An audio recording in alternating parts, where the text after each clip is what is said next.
Dalam berbagai kitab tafsir seperti karya At-Tabari, Ibnu Katsir, dan Al-Qurtubi, disebutkan bahwa yang pertama kali membangun Masjidil Aqsa adalah para malaikat. Lantas, setelahnya, bangsa mana yang terlebih dahulu bermukim di tempat suci ini?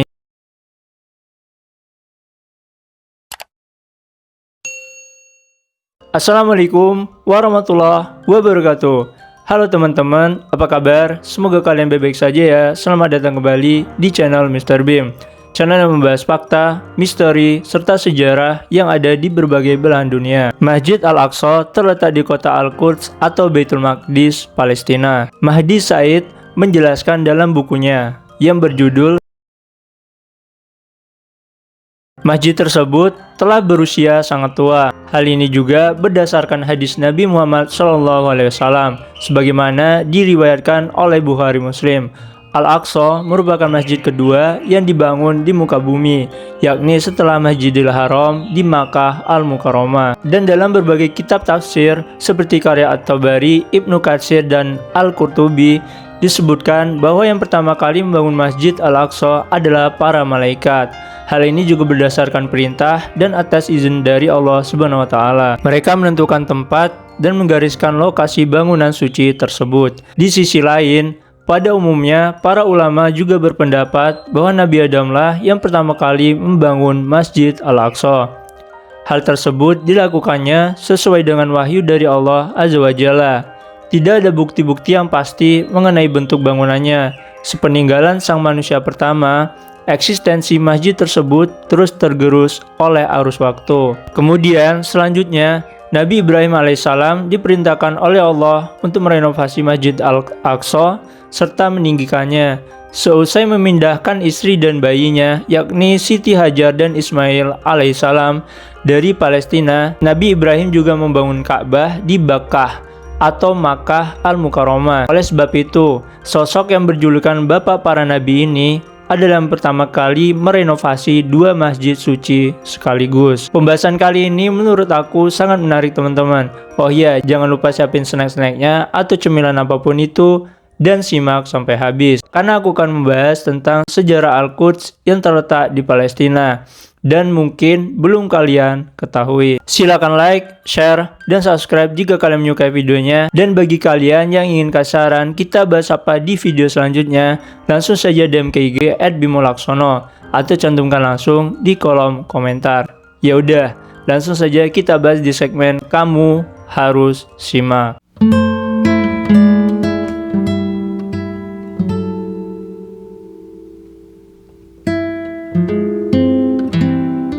Bangsa Arab yang lebih dulu. Perlu diketahui, tanah Al-Quds di masa Nabi Ibrahim alaihissalam dikuasai oleh seorang raja yang bernama Malki Sadik.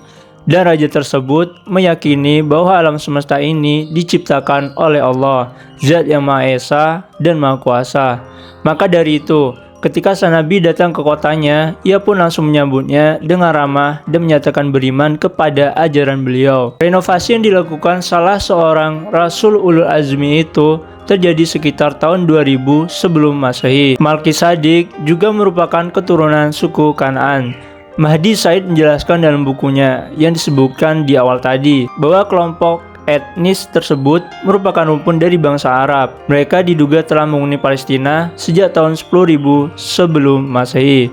Orang-orang tersebutlah yang membangun peradaban dan kebudayaan Arab di tanah Al-Quds. Bahkan, tidak hanya kota tersebut, wilayah kekuasaannya juga mencakup daerah-daerah sekitar seperti Jericho, Gaza, Nablus, serta Al-Khalil. Dengan demikian, bangsa Arab Kan'anlah yang merupakan penghuni awal negeri Palestina. Dan definisi Arab di sini mesti dikaitkan dengan generasi-generasi datang sebelum Ismail bin Ibrahim alaihissalam, yakni keturunan Sam bin Nuh alaihissalam. Hal ini mengutip dari Kiai Haji Munawar Khalil dalam kelengkapan Tarikh Nabi Muhammad SAW tahun 2001. Kata Arab sama artinya dengan rahlah, yaitu mengembara. Di sisi lain, kenapa bangsa Arab dinamakan demikian? Karena mereka termasuk bangsa yang gemar mengembara dari satu tempat ke tempat yang lain. Sejarahnya juga dapat ditelusuri sejak dari zaman Nabi Nuh alaihissalam. Sang Rasul yang memiliki 3 putra, yaitu Sam, Yafits, dan Ham. Masing-masing menurunkan bangsa-bangsa dengan warna kulit tersendiri yang dinamakan bangsa Arab dan masuk ke dalam golongan bangsa Semit, yakni berasal dari keturunan Sem, yang darinya diambil nama Semit. Sebagian besar ahli riwayat juga meyakini daerah yang pertama-tama dihuni keturunan Sem bin Nuh ialah lembah sungai Yufrat dan Tigris yang terletak di Irak. Dari sana dan di antara mereka ada yang bermigrasi ke banyak daerah sekitar seperti Jazirah Arab, Ethiopia, serta Palestina. Negeri di sebelah timur Mediterania itu tak semuanya subur. Umumnya kondisi tanah berbukit-bukit, beriklim gurun, dan jarang dialiri sumber air yang melimpah. Oleh sebab itu, karakteristik mereka menjadi nomaden. Selain itu, suku bangsa tersebut suka mengembara ke lokasi mana saja di dalam negeri tersebut yang sesuai untuk keperluan hidup sehari-hari dan hewan ternak mereka. Israel mengukir sejarah. Perlu diketahui, suku Kan'an memiliki sejarah hingga beberapa ribu tahun sebelum Masehi, antara tahun 7500 dan 6000 sebelum Masehi. Menurut Mahdi dalam bukunya, ada satu kabilah dari Kan'an yang berpindah ke lokasi tempat Al-Aqsa berada. Kabilah ini bernama Yebus. Mereka kemudian mendirikan kota di sana sesuai namanya sendiri, yakni Yebus. Dan mereka pun mengetahui dari tuturan nenek moyangnya bahwa lokasi Al-Aqsa tersebut adalah tanah suci. Selanjutnya, dari generasi ke generasi, mereka hidup di kota tersebut. Dan akhirnya, datanglah suatu masa ketika mereka dipimpin oleh seorang raja yang bernama Salim al-Yabusi. Ia mendirikan sebuah bangunan di arah tenggara Al-Aqsa. Sejak saat itu, Raja Salim mengganti nama kota Yebus menjadi Ursalim, yang berarti kota Salim atau kota keselamatan. Dan dari nama inilah, kelak orang-orang Yahudi mendapat sebutan bagi Baitul Maqdis, yakni Yerusalem. Padahal nama Ursalim sudah ada jauh sebelum bangsa Israel lahir. Perlu juga diketahui, Israel adalah gelar bagi Nabi Yakub yang berarti dia yang menyeru Tuhannya. Setelah itu, muncul raja bernama Malkisadik yang memimpin suku Kan'an. Beliaulah yang menyambut kedatangan Nabi Ibrahim yang hijrah dari lembah Yufrat hingga Tigris di Irak. Tibanya di Palestina, Nabi Ibrahim alaihissalam menyebut keturunannya sebagai orang-orang Ibri. Nama itu berasal dari kata abara yang berarti memotong jalan atau menyeberang lembah, yang maksudnya adalah dahulu beliau dan keluarganya datang dengan menyeberangi sungai Yufrat untuk sampai ke Palestina sesuai petunjuk wahyu. Dari nama Ibri itulah muncul istilah Ibrani atau Hebrew. Sepeninggalan Nabi Ibrahim alaihissalam, dua orang putranya yakni Ismail dan Ishak meneruskan dakwah tauhid. Nabi Ismail tinggal di Makkah, Jazirah Arab, dan Nabi Ishak di Palestina bersama bangsa Kan'an. Dalam jangka waktu yang lama, bangsa ini beserta keturunan Ibrahim alaihissalam hidup dalam keadaan damai dan sejahtera. Lalu, pada tahun 1800 sebelum Masehi, Mesir ditaklukkan oleh bangsa Hyksos. Dan dalam 200 tahun kemudian, Palestina pun jatuh ke tangan bangsa tersebut. Nabi Yusuf hidup di Mesir sekitar tahun 1630 hingga 1520 sebelum Masehi. Nabi Musa alaihissalam diperkirakan hidup sekitar tahun 1212 sebelum Masehi. Berhasil membawa Bani Israel, yakni keturunan Nabi Yakub bin Ishak, keluar dari Mesir. Namun, umat beliau enggan memasuki negeri Palestina. Hal ini tercantum dalam Quran Surat Al-Maidah ayat 24. Berpuluh-puluh tahun kemudian, barulah Bani Israel bisa memasuki Palestina. Mereka dipimpin oleh Nabi Yusha bin Nun, yang sewaktu mudanya begitu setia mendampingi Nabi Musa alaihissalam. Namun, kaum ini hanya mampu menduduki Jericho, tidak berhasil menguasai tanah Al-Quds. Selanjutnya, Allah pun mengangkat Daud alaihissalam sebagai nabinya untuk Bani Israel. Beliau bersama Talut berhasil mengalahkan kepala suku Kan'an, yaitu Jalut. Mahdi menyatakan dalam bukunya, kalau saat itu bangsa Kan'an tidak terjerumus dalam kesyirikan, tidak mungkin Nabi Daud memeranginya.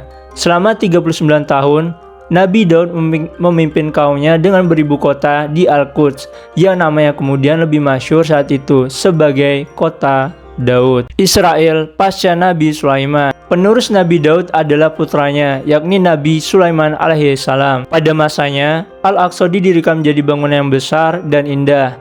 Di waktu inilah, untuk pertama kalinya Bani Israel memiliki kerajaan sendiri yang berpusat di Al-Quds. Perlu diketahui, setelah Nabi Sulaiman wafat, negeri ini pecah menjadi dua bagian. Bagian utara yakni kerajaan Samirah atau Israel yang berpusat di Nablus, sedangkan bagian selatannya yakni kerajaan Yehuda berada di Ursalim alias Yerusalem di Al-Quds. Sejak saat itu, kemusyrikan pun kembali melanda mereka. Sebagian besar dari Bani Israel membangkang kepada Allah dan bahkan membunuh para nabi. Selanjutnya, kira-kira pada tahun 700 sebelum Masehi, bangsa Asyirah menyerang Samirah dan nyaris semua Bani Israel setempat dibawa ke Irak sebagai budak. Hanya sedikit yang tersisa, yaitu yang berada di Nablus. Di kota tersebut, hingga kini keturunannya masih bisa dijumpai. Mereka menolak eksistensi Israel, yakni negara Zionis, dan menyebut dirinya sebagai bangsa Palestina. Kemudian, pada tahun 587 sebelum Masehi, bangsa Babilonia yang dipimpin oleh Nebukadnezar menyerang Al-Quds. Masjid Al-Aqsa yang dibangun oleh Nabi Sulaiman alaihissalam pun dihancurkannya, dan setelahnya tak kurang dari 70.000 Bani Israel dibawa ke Babilonia dan dijadikan budak. Kemudian pada tahun 546 sebelum Masehi, Kores Agung yaitu Cyrus the Great menguasai Al-Quds. Berbeda dengan rezim Babilonia sebelumnya, pemimpin bangsa Persia itu membebaskan Bani Israel untuk kembali dan membangun Al-Aqsa. Oleh karena itu, nama raja ini begitu harum dalam riwayat-riwayat sejarah Israel. Antara abad ketiga dan pertama sebelum Masehi, Al-Quds jatuh bangun dikuasai oleh bangsa-bangsa dari Yunani. Dan ada masanya Bani Israel bisa hidup tenang di sana. Tetapi juga ada kalanya mereka dipersekusi. Sejak tahun 66 sebelum Masehi, Imperium Romawi pun menguasai Palestina, termasuk Al-Quds. Demikian keadaannya hingga Nabi Isa alaihissalam lahir dan berlanjut hingga masa Nabi Muhammad SAW hidup. Selanjutnya, pada 614 Masehi, Persia mengalahkan Romawi Timur, yaitu Bizantium, sehingga jatuhlah Palestina ke rezim Majusi itu. Dan kemenangan tersebut membuat senang orang-orang musyrik. Tetapi Allah mewahyukan kepada Nabi SAW bahwa suatu saat Romawi akan kembali berjaya. Ini tercantum dalam Quran Surat Ar-Rum ayat 1-3. Dan benarlah nubuat tersebut. Di tahun 629 Masehi, Bizantium kembali merebut Palestina. Rasulullah SAW bersabda bahwa satu dari 6 tanda kiamat ialah penaklukan Al-Quds oleh umat Islam. Prediksi beliau terbukti benar pada masa Amirul Mukminin, yakni Umar bin Khattab, di tahun 637 Masehi. Sejak saat itu, ratusan tahun lamanya kota suci tersebut berada dalam kekuasaan Islam, yakni antara tahun 637 hingga 1967 Masehi, dari satu penguasa muslim ke penguasa muslim lainnya. Pengecualian ialah selama 103 tahun ketika Al-Quds dicaplok pasukan salib pada masa-masa antara tahun 1099 hingga 1244 Masehi. Ilusi yang bernama Haikal Sulaiman. Perlu diketahui, sebagian kalangan Yahudi, terutama kelompok Zionis, mengklaim bahwa Masjid Al-Aqsa di Al-Quds, Palestina, adalah sebagai lokasi kuil atau Haikal Sulaiman, dan mereka pun mempunyai ambisi untuk merobohkan Al-Aqsa agar di tempat ini dapat dibangun tempat ibadah yang diidamkan olehnya. Mahdi Said menuturkan dalam bukunya yang berjudul Haikal Sulaiman itu hanyalah mitos yang digembor-gemborkan oleh Zionis, dan faktanya Nabi Sulaiman merupakan seorang utusan Allah. Tidak mungkin putra dari Nabi Daud tersebut mendirikan sebuah kuil sebagaimana yang dituduhkan sebagian oleh Yahudi. Bahkan mereka menyebut dalam riwayat-riwayatnya bahwa Sulaiman alaihissalam adalah anak hasil zina. Selain itu, menurut Yahudi yang meyakininya, Haikal Sulaiman bukan sebuah tempat ibadah, melainkan rumah tempat Tuhan atau Yahweh berdiam. Dalam bahasa Ibrani, sebutannya adalah Haikal atau lengkapnya Beit Ha-Mikdash atau rumah Yahweh. Ukuran Haikal Sulaiman sebagaimana disebutkan dalam kitab mereka ialah panjangnya 30 meter, lebar 10 meter, dan tinggi 15 meter.